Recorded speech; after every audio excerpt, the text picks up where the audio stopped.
All right, welcome into a fresh season of the Chasing the Vision podcast. I am so excited to be back with Tim Hall with Violan for season three. We are making some adjustments this year and bringing some new guests into the fold, and we are shifting away from kind of the M&A type focus that we had and kind of the selling your business type focus that we've had in the last couple of seasons. And we're taking a more holistic approach in season three to kind of the journey of chasing your vision as a restorer. And we're calling it chasing or restoring the entrepreneur is what we're calling it for this season. We're going to cover a lot of different topics within the entrepreneurship journey, bring in a lot of different experts, a lot of different viewpoints on what it means to be an entrepreneur, especially in the restoration industry where things are pretty interesting, and it's Mhm. been interesting for a while and always changing. So, all right, so in this episode, Tim and I are going to kind of lay the foundation for the season and some of the underlying concepts. So the big one that we're tackling first is that enterprise value is not the result of growth. So Tim, I'm going to toss it over to you first. Give a quick intro of yourself, and then the first question I have for you is, what is the true driver of enterprise value if it's not just we're just growing? Yeah, thanks, Michelle. And I'm excited to come back, for another season. Th This one hopefully will kind of change, like you said, the trajectory and the direction we're Yep. going with things.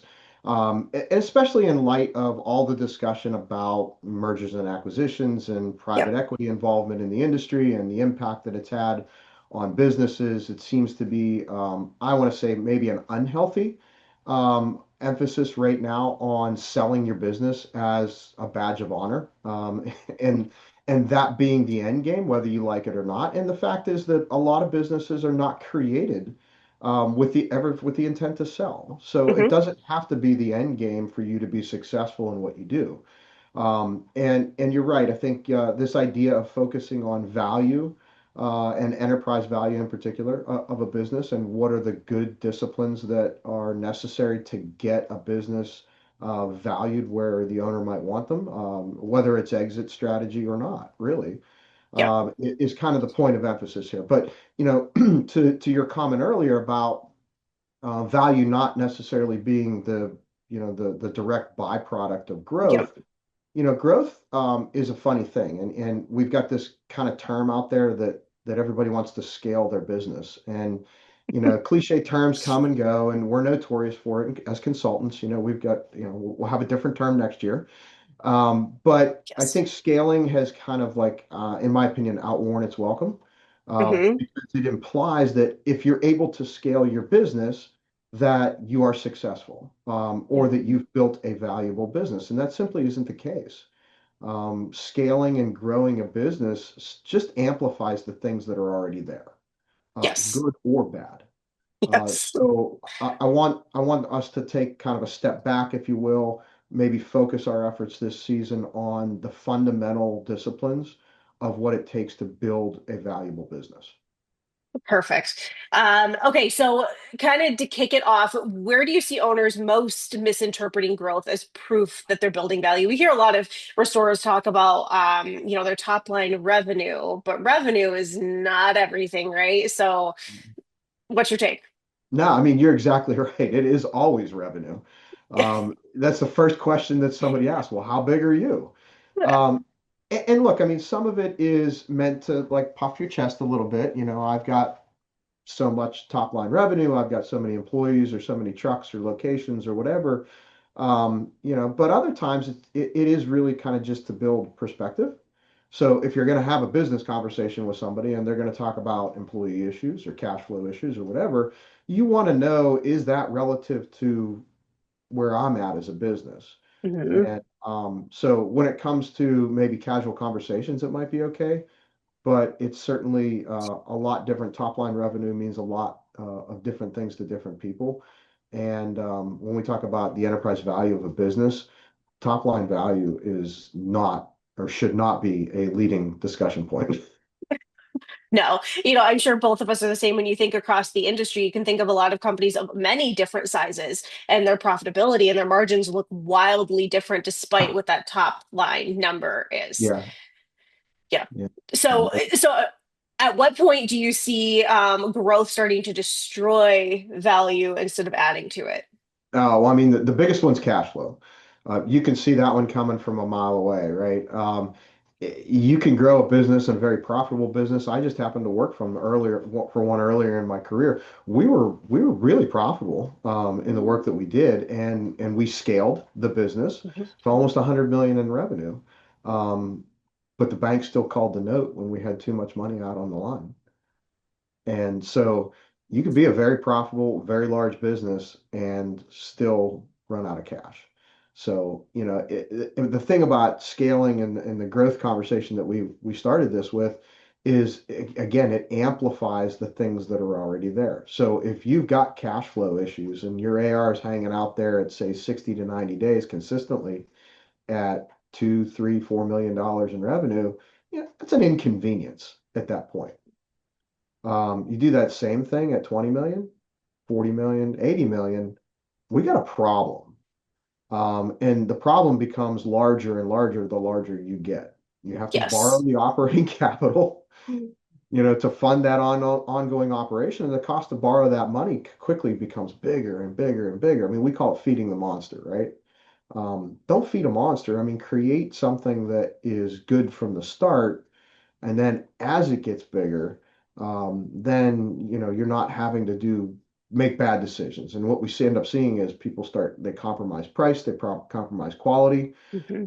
in their service delivery, and they're all doing that just to chase a dollar so they can continue feeding that monster and grow for the sake of growing.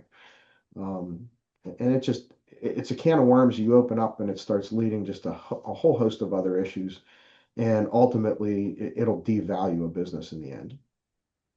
This is a little bit of a sidestep, but is there any sort of rule of thumb that you guide owners toward of don't leverage your business beyond this, don't have this much in debt or loans, whatever that means?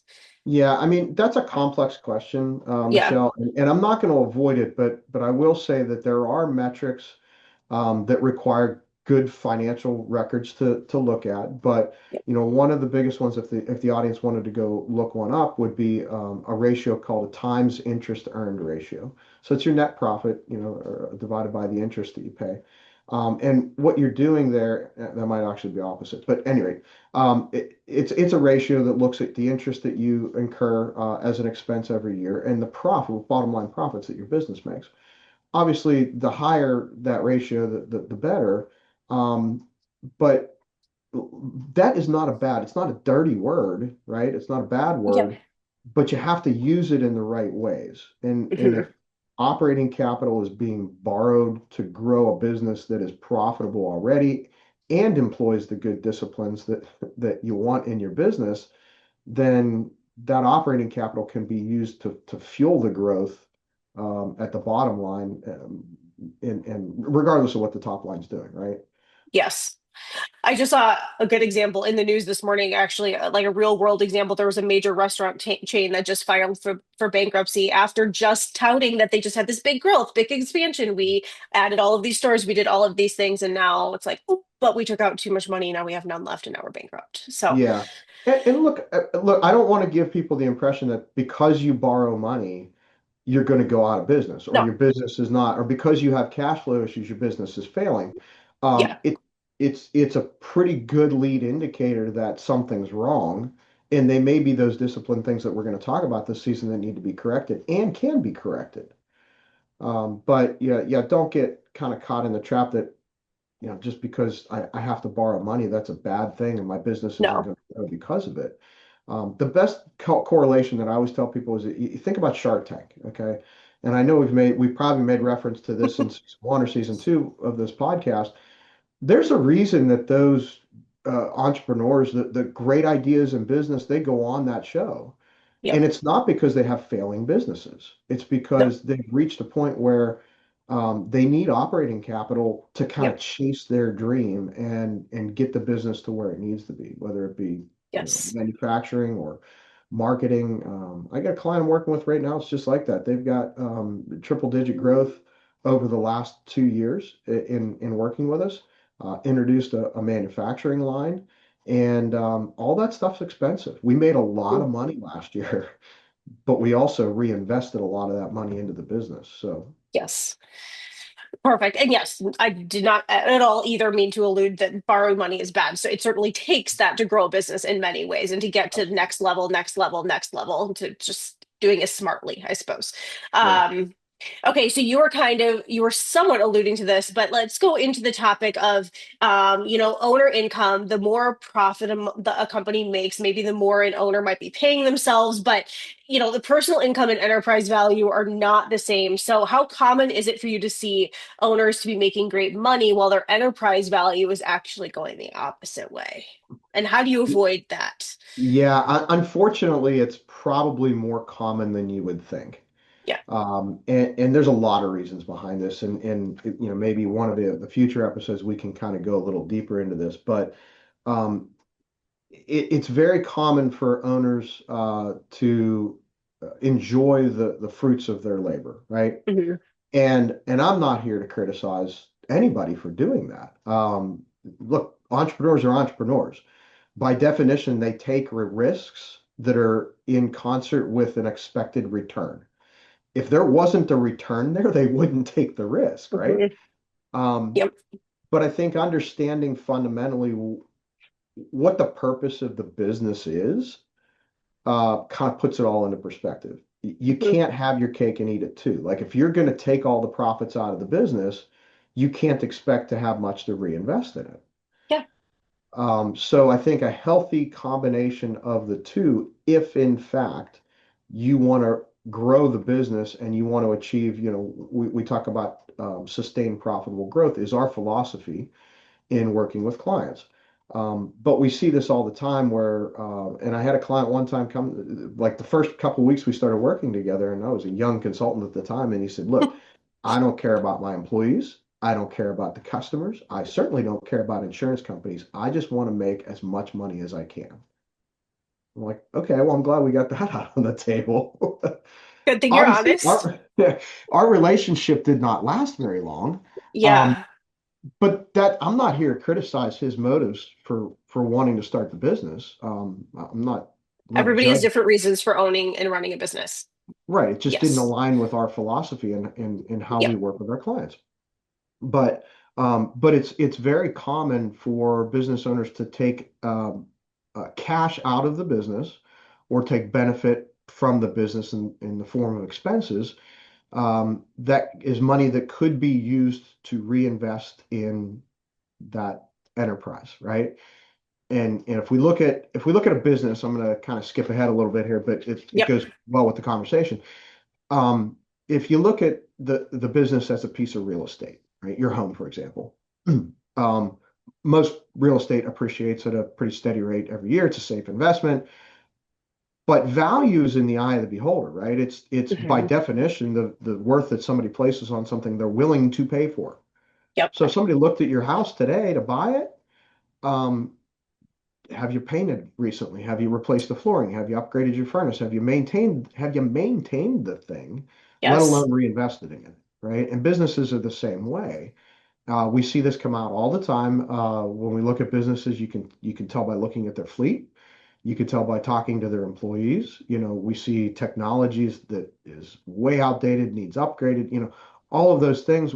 Meanwhile, the owner is enjoying nice personal income levels, but eventually, if that pattern continues, um, you've got a business that's worth nothing, but a personal bank account that is, right? So, I feel like we you, could do a whole episode on this one. I made yeah, myself a it note. is. I think we need It to is do an really deep. episode on this topic alone. I have many questions in and of myself that I've researched, and I think that is kind of an interesting topic as an owner is trying to figure out like where is that sweet spot? Am I paying myself too much? Am I not paying myself enough? How much compared to, I've seen different equations and stuff out there to help you figure it out, but it is kind of an interesting topic that maybe we should talk about at Yeah, some point. it is, and it's a great topic to have because I'm assuming like you and me, we're all kind of in this same boat together, and our audience is the same, and that's what I Yep. love about this podcast is we're all kind of going through this together, right? Yes, we We're fortunate to see or be a part of hundreds of clients every year that we get to see their a window into what they're going through, which gives us a pretty unique vantage point. But it's something I think everybody struggles with, Yeah. and until you know what the right mix is, you get it right. Yes. And it's a moving target as It is. well. It So, is. yeah, we'll have to stay tuned. Episode incoming on this topic at some point. Earmark Okay, this one. so yes, so let's talk about the discipline behaviors that you kind of alluded to at the beginning, because it's the Yeah. discipline that helps build value over time. So, Right. what are some of the discipline behaviors that you tend to see showing up even before improvements in financials, even? Where does it start? Yeah, I look for behaviors, and again, this whole idea that growth is kind of a byproduct of things that happen, and value being not necessarily in correlation with growth or scaling, if we want to call it. But I look at behaviors. I look at things like meetings, uh, agendas, rhythms. Reporting is a big thing. Are do This is going to sound stupid or simple, but does everybody have the same email signature on your company emails?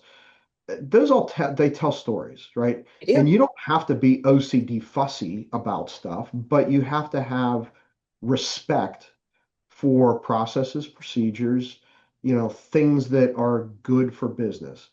Yep. And so those are the outward signs that you see that the people get it. They're not doing these things. They're not engaged in these behaviors because somebody's standing over their shoulder saying, "No, you have to do it that way." But they believe in it because it makes sense. It's the right way to do things. It's the right thing to have a weekly managers meeting. It's the right thing to have an agenda when you have a meeting. We don't just share updates or reports. It's we make decisions at meetings. You know what I mean? So all these Yes. things, you can see them. They're signs of disciplined organizations that are very obvious when you take a look at them from the outside. Is there one thing when you start working with a company that you see and you're like, that company is disciplined, that owner is disciplined, that leadership team is disciplined? One thing that automatically stands out to you almost right out of the gate? You just listed a bunch, so maybe it's one of those Yeah. things, but I think it's a toss up between the meetings and the reporting. okay, And when we see struggling companies, I'm going to go the opposite way for a second. When we sure. see struggling companies, we oftentimes go through what we call a triage period with them, and we strive not to like try to get them to change immediately, but to fall into some sort of routine where things are being done the same way. Hmm. Okay, so standardization, if you will. You can't measure anything, the result of anything, until it's standardized. Yep. If you're doing the same process 10 different ways and you try to measure it, you're probably going to get 10 different results. Yep. So we strive really hard to try to standardize things before we fix them. Because now that we've got them standardized, we can measure them and we can say, all right, well, why are we not getting the gross profit levels that why isn't our Hmm. turn on receivables where it should be? Why isn't our monthly, cash positive or negative position where it needs to be? Once we can measure it, we can then identify root core issues. Then we can solve those issues one at a time, and then gradually see the improvement happen there. But I think really important is you can see the outward side of it with the routine discipline of the meetings, and that's really what we bring to the table at the end of the day. I mean, we've got Yep. great advisors on staff, but the thing they really shine at is sticking to a schedule and an agenda, looking at the reporting. Yep. We're putting it in their face all the time, and it makes a difference. It's so easy as owners to get distracted and be like, oh, I'll look at that later, or oh, I will. Yes. So consistency, consistency.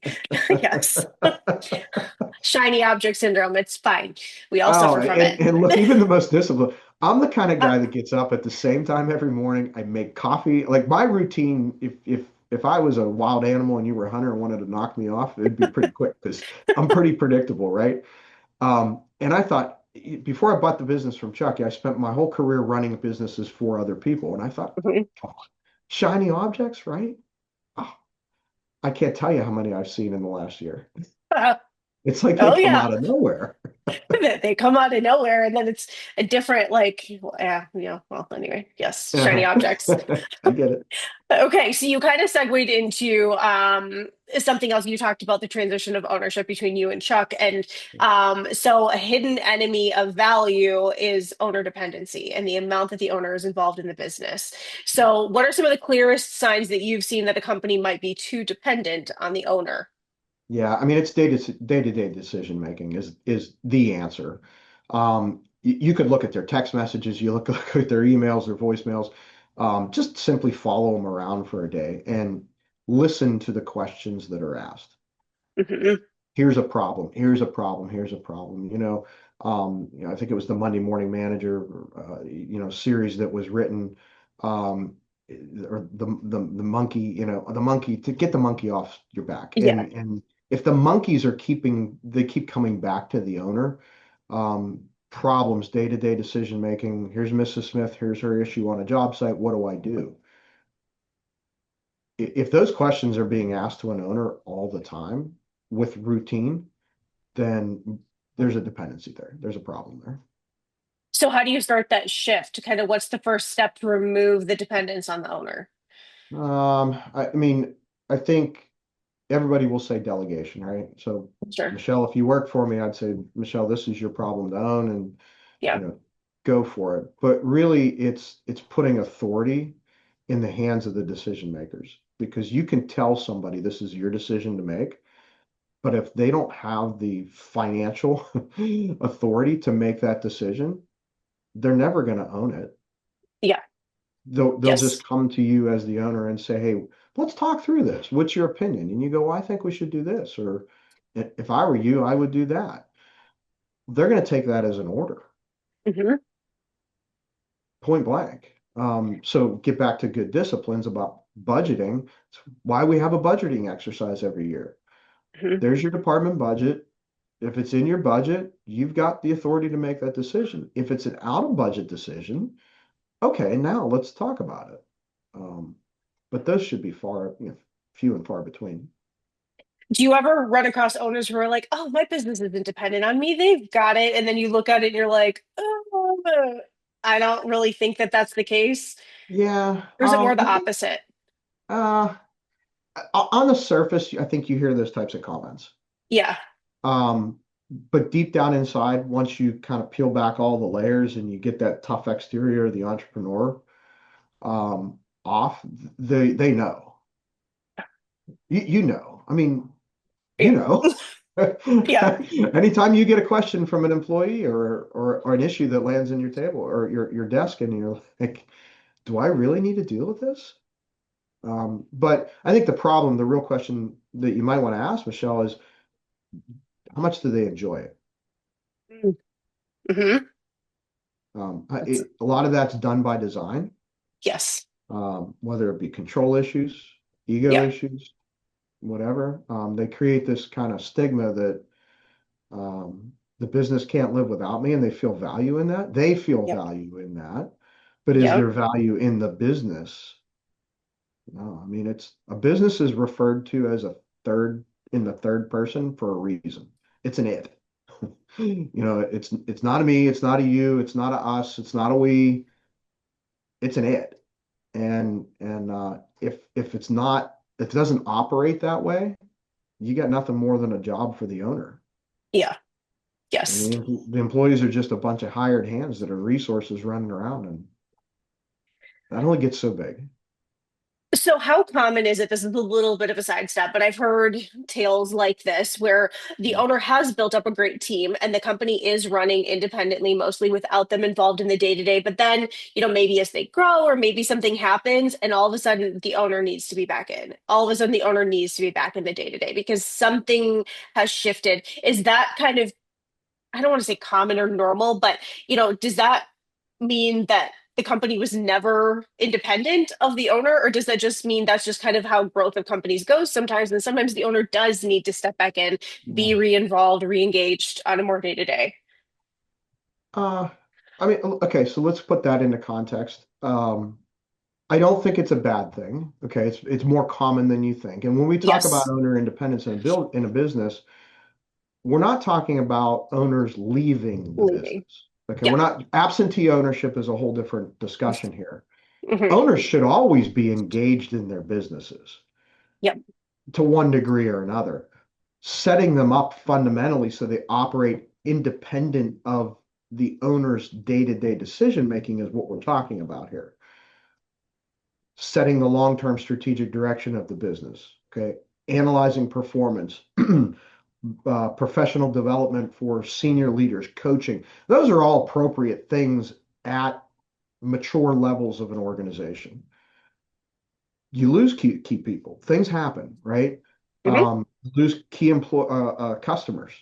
Yes. The market takes a tank. You're in a slump. You've got a cash flow issue. You took a risky job that you shouldn't have, and it went south. Like there's all reasons why people get re-involved in the business or issues get escalated to an owner's desk. If you're talking long-term re-engagement, you're probably talking about something that happened. It was an event triggered thing. You lost a key manager, right? And you need leadership now. That's okay to get the business back on track. And to Okay. my point, the business is being an it's comprised of people and teams and processes and Hmm. procedures. It's a breathing, living thing, and it requires leadership. Yeah. If if you've got a general manager or a senior VP or whatever title they've got, and they're the ones that are the leaders in the organization, and something happens to them, you may have to get re-involved, and that's Yeah. okay. I think that's okay. Okay. That Perfect. did All I right. create some safe space there? Well, you did. Because I've heard that, I mean, I know some companies, I'm sure you do too, where that's happened. It doesn't mean anything necessarily went Yeah. wrong. It just is the evolution of a business. Mhm. So, yep. Okay, so let's talk about survival mode. So we're getting companies out of survival mode. We're into growth mode, right, at this point. But maybe before professional management steps in. So this you commented, this is where teams and companies lose discipline. So why is this kind of middle stage of growth the one where can get a little dicey? Yeah, I think I might actually write a book on this one, Okay. Michelle, because I'm surprised that more formidable authors have out there have not written about what I call no man's land, Uh-huh. and it's kind of this period of strategic reinvestment in the business, and it usually happens somewhere between, let's say, $3 and $5 million, and it's not like etched in stone where you cross the line of the sand, all of a sudden things look different. But you know it when you get there because what happens is the business it starts getting hungry, and Hmm. the reinvestment that we talked about becomes more and more formidable. The growth initiatives that you've got strategically, investment in new service lines, new equipment, capital equipment, maybe market expansion. I mean, you name it. All of that requires money. It requires Hmm. funding and cash. And at that stage, your dreams for growth or your growth initiatives are bigger than your wallet. So Hmm. the Yes. business is consuming cash faster than it can produce it. So that's a funky period of time where discipline either shines and gets better, or the lack thereof, like we talked about, growth amplifying or scaling, amplifying things that already exist in the business. That's when they start to get big problem or small problems become big problems. Yes. And owners at this point, leaders of any organization at this point, they've got a conscious choice to make. I can lean into this, okay, and make um, again disciplined decisions based on feedback, money, or measurements, data, and Hmm. observations, right? Or I can kind of go with my gut, or I can push the panic button, right? And a Don't lot of panic. times that panic button, it's red, and owners look at it and they see easy on it, Hmm. Easy um, button. Yeah. but it really says panic, and they start pushing that thing and they start cutting budgets where they should be reinvesting. So marketing budgets get cut, Yeah. SG&A budgets like professional development, IT infrastructure, all that stuff gets lopped because the cash is going out again faster than it's coming in. They're Hmm. trying to conserve cash, which is good, but they're limiting the growth of the organization at Hmm. that point. So there's a deliberate direction or decision making kind of mantra that needs to be established there at that stage of growth. Um, and you could talk about speed. We're going to go to that next, where Yeah. it's like, all right, I want to react. Okay, uh, business was slow last year. Everybody in the industry, the restoration industry, talked Yes. about that. Yes. Does that mean that were there really less pipes breaking? I don't know, maybe. Until now. That was last year. This year's Yeah, different. less five this year. Right now, I mean, it's three below zero here. Wait till it warms up. It's going to be, Wait till it warms up. Yeah. huh? So that's good. We get blessed, right? But those Yep. periods that we go through in this business, I've been in it long enough, and you've been in it long enough to see it last 3 months, 6 months, 9 months, sometimes 18 months, whatever. It's a Yep. slump.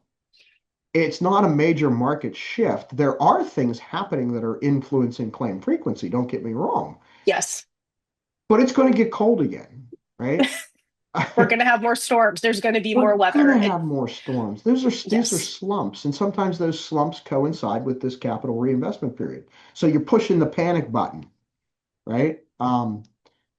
Speed and deliberation are very important at this stage of the game, and I think owners need to really maybe you look at that as a pause button for a Mm-hmm. week to gain some information and insight as to how they should move forward before just kind of pushing that thing because it's not working. Okay, so keep going on the trail that you were going down on the Yeah. other mistakes because you're talking about the panic button. So once they hit the panic button, what are some of the mistakes that they're making to try to rush themselves through this period? Yeah, I mean, a lot of times they're chasing that back to the shiny objects. It's a quick fix. They see something's wrong, right? Cash Mhm. is going out. I can't make payroll. I've got to cut staff. I've got like all these logical choices start coming to fruition. So they start looking for answers. And I don't want to confuse speed with rushing decisions because they're two different conversations. So, and this is again one of my favorite things to talk about is you go through that capital reinvestment period. It's kind of like going across a rocky road, right? If you take it real nice and slow and you look for every pothole, you're going to hit every pothole. You're going to feel every pothole, right? Um, Speed going through no man's land is kind of important. So you want to accelerate as you go through that period with Mhm. your decision making, with your reinvestment, with your growth initiatives, but you want to do so in a very methodical, deliberate way. It's not pushing the panic button. Yep. That's when you start, jumping all over the place. But you don't chase those shiny objects either. So looking at it and saying, I've got a system that'll fix your problem. I'm going to double your growth overnight. What do you think that's going to do to your cash flow problem? You just doubled it. Yeah. Yes. Fix the root cause. And I had a great conversation with one of my clients a few weeks ago, and we were talking about a mechanical contractor that was one of his subcontractors. And he's been trying to get him to engage with us and come to the executive summit and Mhm. business planning retreat and some of these other things. And I met the guy, great guy. But he's kind of in that reinvestment period where he's real tempted to push that button. And the client was telling me the other day, he said, I really want to get him to the summit this year because fundamentally he's weak in some business areas, just naive, let's call it, right? Not Sure. not dumb, but just Yeah. naive, doesn't know any better. Yep. Um, and he said, you wouldn't believe what he's doing next week. I said, what's he doing next week? He said, he's going, I'm not going to call any other consultants out, but he's going to this like world renowned guy conference for 3 day rah rah, and he's going to drop X amount of dollars. And I went, really? What'd you say to him? And he said, well, I said, what the expletive, expletive, expletive are you thinking? Um, but again, it's chasing shiny objects. The Yes. person that's out there speaking the loudest that said, I have your answer. Yeah. There is no answer. Okay. There's a series of decisions and critical thinking that you make in your business every day that lays the foundations for you to find the answers. But there's nobody out there that has the answer. that's kind of what that goes back. It reminds me of the beginning of the conversation and kind of this hustle to scale mentality and people wanting to scale so fast, but then you don't have the foundation built necessarily. If you're Yeah. getting taught to hustle through the build, it's like, well, do you have the right building blocks as the foundation? Have you built the steps along the way, or are you just kind of teetering your way up a cliff? Yeah. So, yeah, Teetering your way up a cliff. I like that. teetering your way up a cliff. Hopefully, you don't reach the end of it. Yeah. um, okay, so what about owners who are listening to this and they're like, well, I don't ever plan to sell my business, so why does it matter what this really looks like, how how good the foundation is, how disciplined I am? Why does it matter if I don't ever plan to sell? I mean, it's a real simple answer.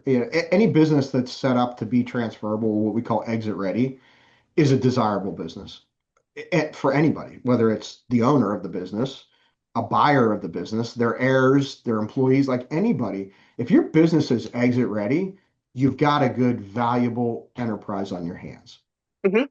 regardless of whether you sell it or not. Those are choices. Yep. But yeah. Yeah. So, you talked about earlier the owner learning to step back and let other people start making some decisions, take some ownership. So, what are some of the significant changes that you've seen within clients that you've worked with, restoration companies that you've worked with, where when the owner starts truly designing a business as if it might be run by somebody else and not them?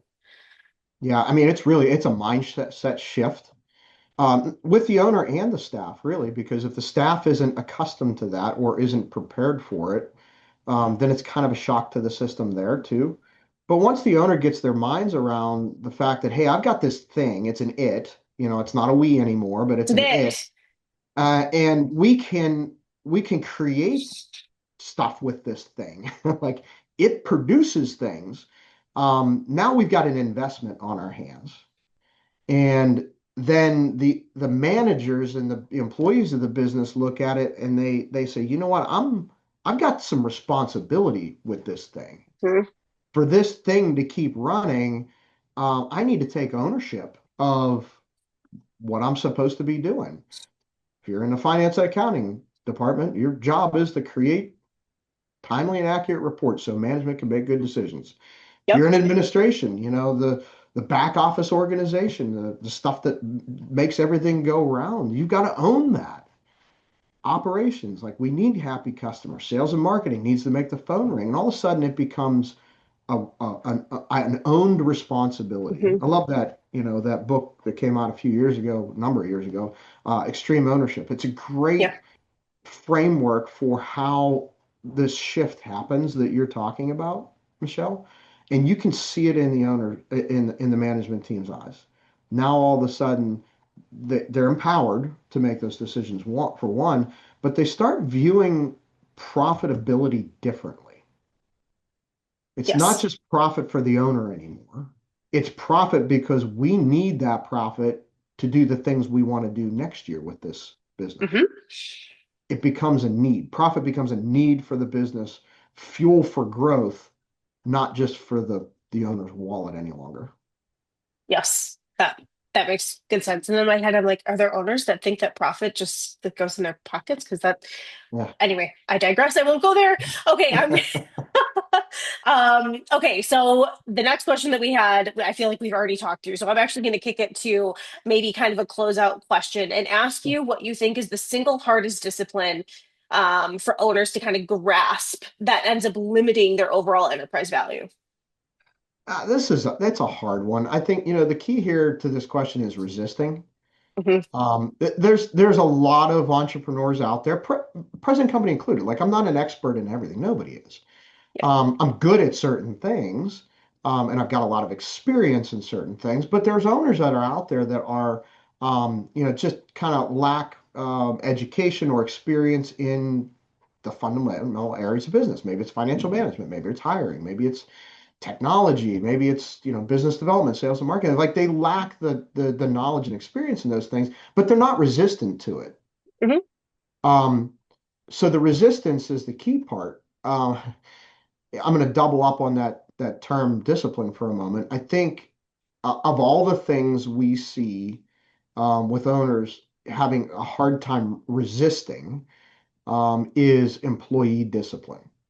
Mm. Okay, so having the difficult conversations with an employee that's underperforming, maybe they're not living up to the expectations that you had set for them or that they have for themselves or whatever the case is. Um, Maybe they're just creating, their culture issue that exists there. They don't embody the values that you have there at the organization. Owners have a tendency to kind of, I don't say bare their head in the sand, but they'll push that off to the side because they don't want to have that discussion. Yes. And it gets worse and it gets worse and it gets worse. Yes. And the impact doubles on itself because not only do you fail to address the issue with the employee, but all of the other employees see your propensity to avoid the issue. And it Mhm. becomes a permission slip for misbehavior in the organization. It just makes everyone incredibly unhappy and frustrated, and it just, oh, Oh yeah.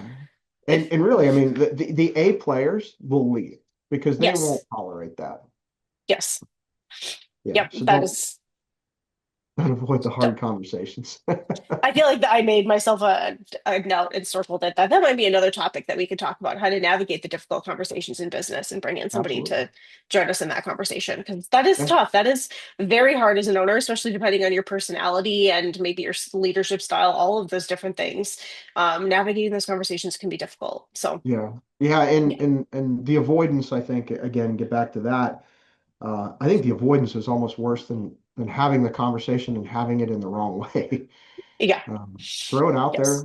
there, address it, get it, get it taken Yeah. care of.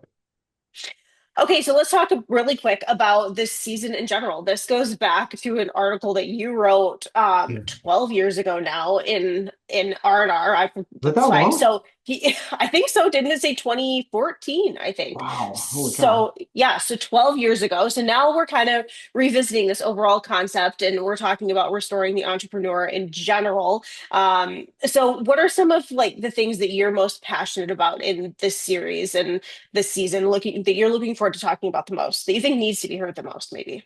I mean, we touched on a lot of it kind of highlighted a lot of the areas today. Michelle, and it's one of my favorite topics, and obviously it's a lot of people's favorite topics because probably the most common thing that I speak on at conferences and Yeah. industry events and write about, and I get comments on it all the time, is this idea of discipline in business. And Hmm. um, if you go back to the roots, the origins of this thing, um, there's a lot of authors out there that did and wrote about good business disciplines. They write about, different frameworks, if what you will, how to tackle different issues in business. But when Jim Collins did his Good to Great series, it was research based, Yeah.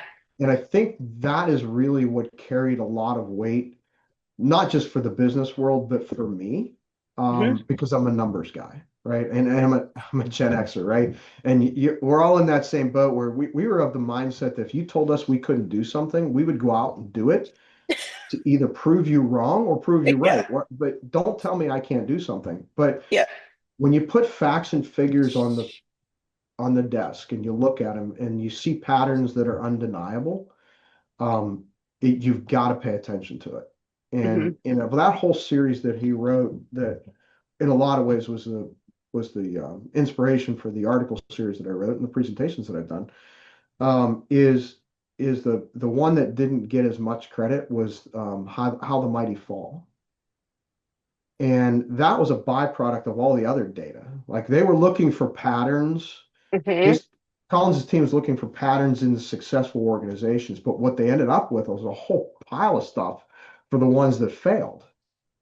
And a lot of times it's not just, good to look at what people did right, but it's Yep. also we learn from other people's mistakes, even our own. We do. Um, there was a very, very distinct pattern there.